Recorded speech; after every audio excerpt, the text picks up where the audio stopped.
enorme placer estar hoxe aquí.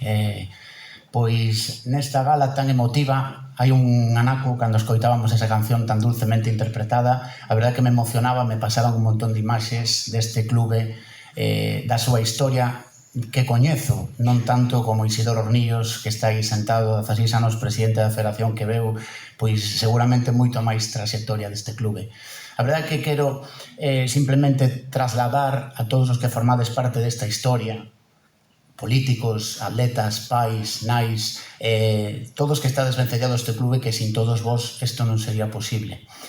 Temos que seguir medrando. Eu teño unha forte amizade con Agustín.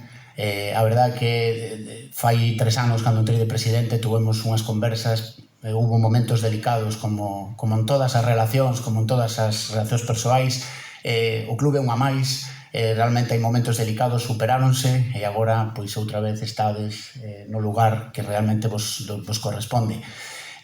Simplemente quero ter unha palabra garimosa para ti, que para min eres o pai deste clube, pero é unha frase que lle di sempre, que lle pode dicir un pai ao seu fillo, e lle di, porque o teu fillo é o Adas ao Barco. O mellor legado que che podo dar é o meu tempo e a miña axuda. Moitas gracias, Tinín, por todo o que estás facendo, e moitas gracias a todos por manter a historia do Adas ao Barco.